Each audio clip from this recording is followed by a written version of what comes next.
غیر سیاسی طور پہ انہوں نے بہت اچھا کام کیا۔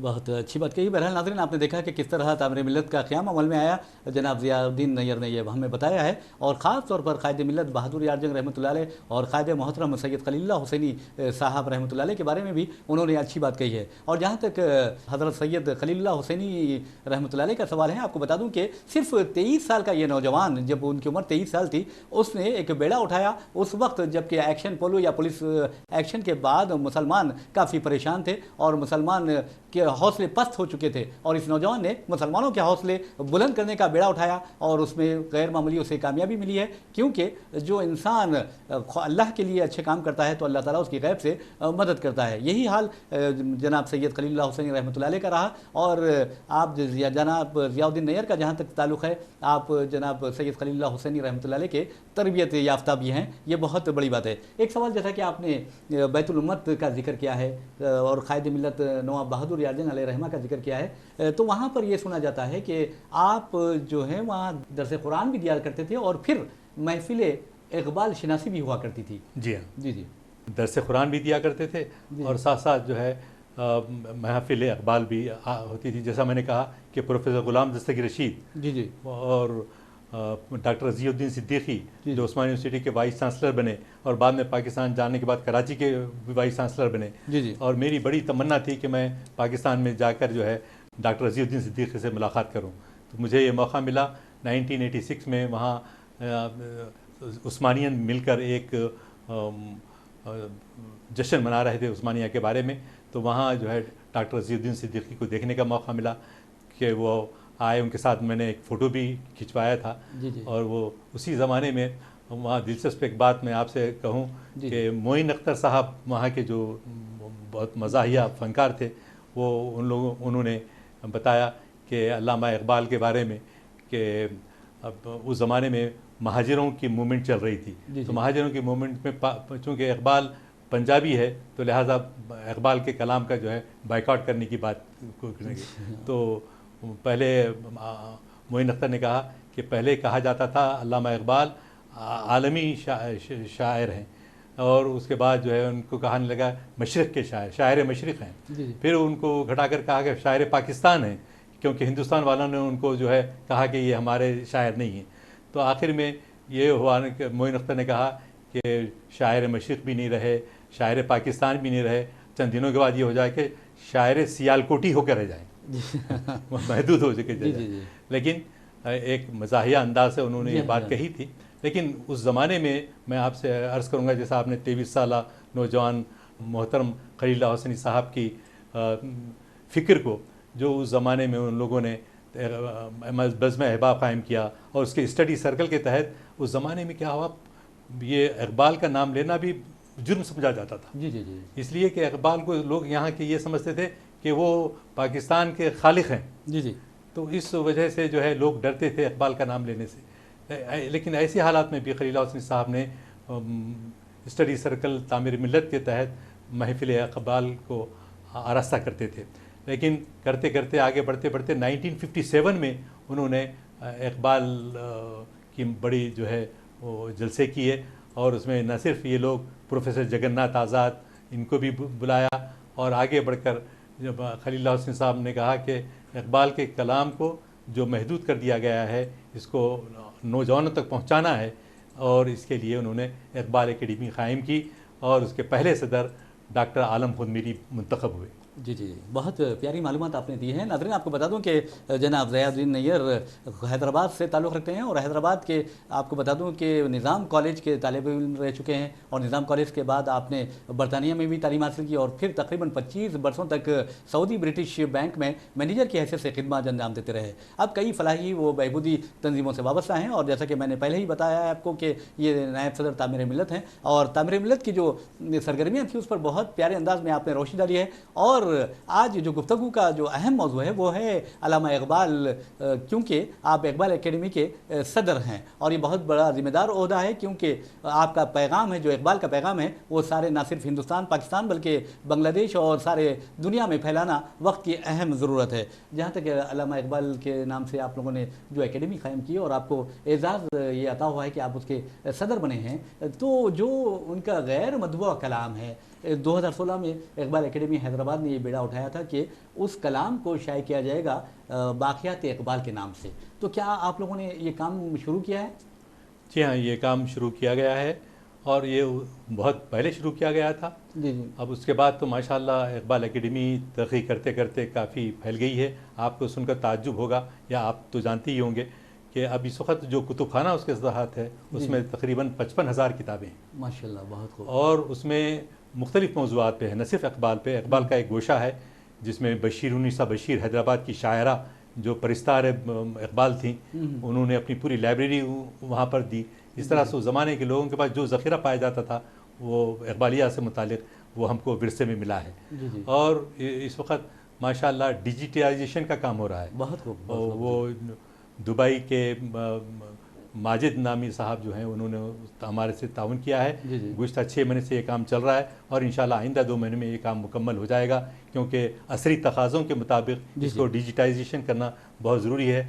اور لیکن افسوس اس بات کا ہے کہ ابھی نوجوانوں کی رغبت مطالعے کی طرف وہ نہیں رہی جو ایک زمانے میں ہوا کرتی تھی۔ لیکن ہم مایوس نہیں ہیں، ہم اس کام کو آگے بڑھائیں۔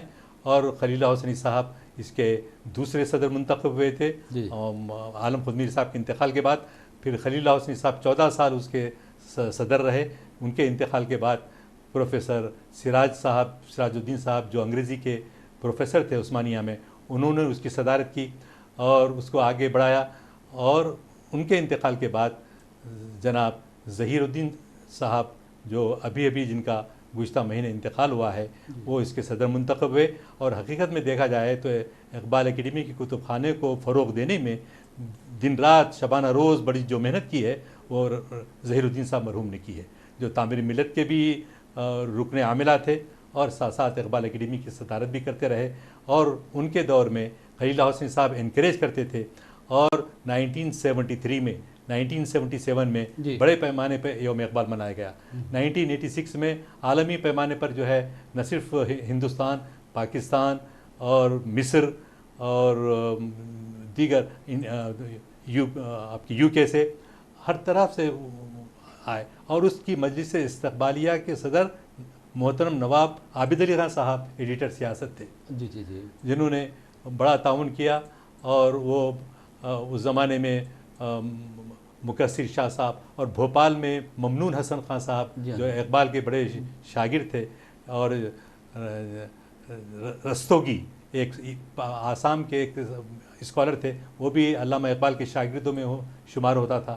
تو بڑے پیمانے پر ہمارے پاکستان سے اس زمانے میں بھی ماہرین اقبال آئے، اور انہوں نے دیکھ کر کہا کہ لاہور کی اکیڈمی کے بعد دنیا میں کسی جگہ اتنا ذخیرہ نہیں ہے جو آپ کے پاس موجود ہے حیدرآباد میں۔ بہت پیاری بات آپ نے کہی ہے۔ ویسے بھی ناظرین آپ کو بتا دوں کہ حیدرآباد فرخند بنیاد اپنی تہذیبی دولت سے مالا مال ہونے کے باعث ساری دنیا میں جانا پہچانا جاتا ہے، اور اس کی منفرد حیثیت ہے۔ اور اقبال اکیڈمی میں سمجھتا ہوں کہ حیدرآباد کے لیے ایک بہت بڑا اعزاز ہے، اور ساری دنیا میں جیسا کہ نیّر صاحب نے کہا ہے کہ اقبال کو بھلانے کی کوشش کی گئی، لیکن اقبال کو کوئی نہیں بھلا سکتا، کیونکہ اللہ نے ان پر اس قدر رحم کیا ہے کہ آج گھر گھر میں ان کا کلام پڑھا جاتا ہے۔ اور ترانے ہندی، جیسا کہ آپ نے کہا ہے کہ حیدرآباد ہو یا ہندوستان ہو، تو آپ کو ایسا لگتا ہے کہ ترانے ہندی لکھنے کے باوجود بھی اقبال کو ہندوستان میں بھلا دیا گیا ہے، جو تعصب اور جانبداری کا نتیجہ تو نہیں؟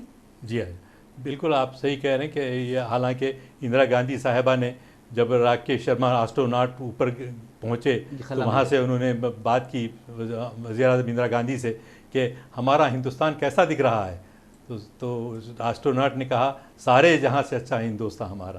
انہوں نے اور اسی طرح پنڈت شنکر سے جو ہے اس کی میوزک بھی تیار کروائی تھی اندرا گاندھی نے، وہ بھی اگر آج بھی سنی جاتی ہے تو اس کو لوگ ایسے مہو ہوتے ہیں، جیسا کہ آپ نے ابتدائی گفتگو میں کہا تھا گاندھی جی بھی اس کو اپریشیٹ کرتے تھے۔ اور یقیناً اس زمانے میں بھائی میں 1986 کے جو جشن منایا جا رہا تھا نمائش میدان میں، تو این ٹی راما راؤ مہمان خصوصی تھے، آ کے انہوں نے بڑے لہک لہک سے سارے جہاں سے اچھا ہندوستان ہمارا پڑھا۔ اور گنگا جمنی تہذیب ہماری جو پہلے تھا جیسا فروغ دیا، حیدرآباد ہی وہ جگہ ہے جہاں سب سے پہلے علامہ اقبال کی زندگی میں یوم اقبال منایا گیا۔ بہت پیاری بات کہی ہے۔ جی جی۔ اور یہ جو آج تلنگانے کی اسمبلی بیٹھتی ہے، جی جی، پولیٹیکل، جی جی تو اس میں وہاں پر جو ہے علامہ اقبال نے اپنے خطبات 3 خطبے وہیں پر پڑھے تھے، جی جی اور پہلے خطبے کی صدارت اعظم جاں بہادر نے کی تھی، جی جی اور اس کو مخاطب کیا تھا ڈاکٹر سید عبداللطیف نے جی جی اور یوسف حسین خان صاحب نے، اور دیگر جو زمانے میں دوسرے سیشن میں سروجنی نائیڈو نے اس کی صدارت کی، جی جی سر راجا کشن پرساد نے اس کی صدارت کی، اور اس زمانے کے جو لوگ تھے، اقبال کی زندگی میں ہی یوم اقبال منایا گیا سب سے پہلے حیدرآباد میں۔ بہت اچھی بات اور افسوس کی بات یہ رہی کہ اسی چند دنوں کے بعد علامہ اقبال کا انتقال ہوا جی جی 1938 میں۔ جی جی 1930 جب انتقال ہوا، جلسہ تعزیت بھی جو منعقد کیا گیا وہ حیدرآباد میں منعقد کیا گیا تھا، جی جی جس میں یہ سب بڑے بڑے اکابر تھے۔ تو حیدرآباد میں اقبالیات کو جو فروغ دیا گیا ہے، یہ علمی طور سے بھی، کہ ایسی شخصیتیں عثمانی یونیورسٹی میں تھیں، خلیفہ عبدالحکیم، ڈاکٹر میر ولی الدین، پروفیسر صلاح الدین، پروفیسر غلام دستگیر رشید جی، اور ظہیر الدین الجامعی، جی جی ارے اتنے لوگ کہ جو ہے اقبالیات پہ اتنی بڑی بڑی کتابیں جو ہے لکھی گئی ہیں، وہ سب حیدرآباد میں لکھی گئی۔ جی جی اکثر یہ کہا جاتا ہے کہ علامہ اقبال 3 مرتبہ حیدرآباد تشریف لائے، تو آپ اس پر روشنی ڈال سکتے ہیں؟ جی ہاں، حیدرآباد علامہ اقبال پہلی دفعہ جو 1910 میں 1910 عیسوی میں یورپ سے واپس ہونے کے بعد 1908 میں وہ واپس ہوئے، اور 1910 میں وہ پہلا دورہ کیا۔ ان کو اصل میں توقعات تھی، لوگوں نے صحافت میں بھی دیا تھا کہ ان کو یہاں کی عدالت العالیہ کا چیف جسٹس بنایا جائے گا، یا نہیں تو عثمانی یونیورسٹی کی وائس چانسلری دی جائے گی، لیکن اقبال سنتے ہی رہے، اخباروں میں پڑھتے ہی رہے، لیکن کبھی یہاں سے کوئی دعوت نامہ نہیں گیا۔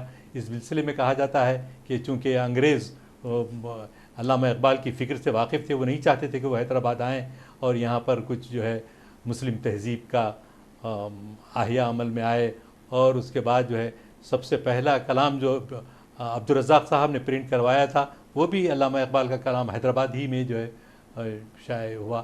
اور یہاں پر اس کے بعد 1929 میں اقبال کا دوسرا دورہ حیدرآباد کا ہوا، جی جی اور اس دورے میں انہوں نے یہاں پر 3 خطبات آپ کے جو میں کہہ رہا ہوں کہ باغ عام میں دیے تھے، اور تیسری مرتبہ مدراس کو جاتے ہوئے حیدرآباد آئے تھے، وہ بھی 1929 کے آس پاس ہی جو ہے وہ آئے گئے۔ جی جی بہت اچھی بات کہی ہے۔ بہرحال ناظرین، علامہ اقبال کا حیدرآباد سے غیر معمولی تعلق رہا ہے، اور آپ کو یہ بھی بتا دوں کہ ترانے ملی سارے جہاں سے اچھا ہندوستان ہمارا، ہم بلبلے ہیں اس کے یہ گلستاں ہمارا، یہ اس قدر مقبول ہوا ہے کہ آج بھی اگر اس کی دھن بجتی ہے تو لوگوں کے یعنی جذبات سے مغلوب ہو جاتے ہیں لوگ، اور ان کی آنکھوں سے آنسو رواں ہو جاتے ہیں۔ یہ ہندوستان کی شان ہے، اور علامہ اقبال کا یہ ترانہ ہندی میں سمجھتا ہوں کہ اس سے بڑھ کر کوئی خوبصورت اور سننے کے قابل ترانہ ہو ہی نہیں سکتا۔ یہی وجہ ہے کہ 1904 میں آپ کو بتا دوں کہ یہ ہفتے وار اتحاد میں شائع ہوا تھا یہ سب سے پہلے ترانہ، اور اس کے بعد آپ دیکھیں گے کہ بانگے درا میں 1924 میں یہ ترانہ شامل کیا گیا۔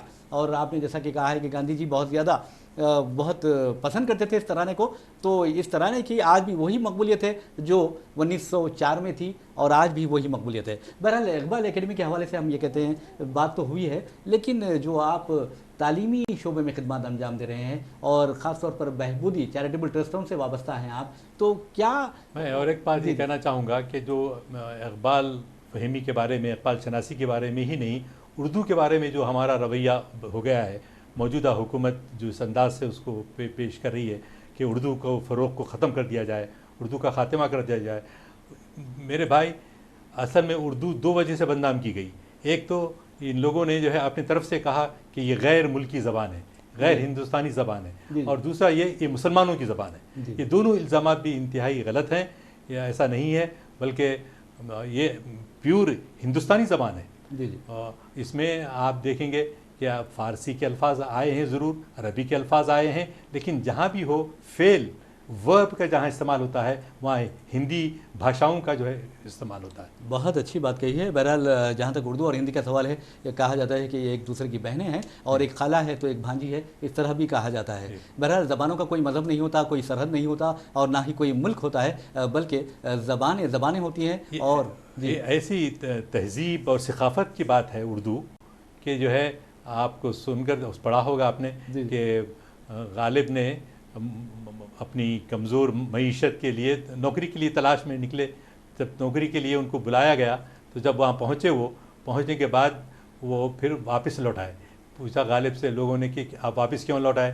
اس لیے کہ میرا استقبال کرنے والا وہاں کوئی تھا نہیں. جی جی جی. یعنی اس وقت اتنی سیلف ریسپیکٹ، جی ہاں، بہت زیادہ. غالب یہ ایسی زبان ہے کہ جس میں سیلف ریسپیکٹ موجود ہے کہ غالب جو ہے جس نوکری کے لیے گئے تھے وہ واپس آئے. ان کا خیر مقدم کرنے والا کوئی نہیں تھا. بہت اچھی بات کہی ہے. بہرحال ایک سوال یہ بھی ہے کہ جیسا کہ میں نے بتایا ہے کہ اپنا ہمارے ناظرین کو کہ آپ کئی چیریٹیبل ٹرسٹوں سے وابستہ ہیں اور فلاحی خدمات بھی انجام دیتے ہیں، تو کس طرح کے بچوں کی آپ لوگ مدد کرتے ہیں؟ اور میں سمجھتا ہوں کہ آپ ان چیریٹیبل ٹرسٹ کی سرگرمیوں پر بھی روشنی ڈالیں گے.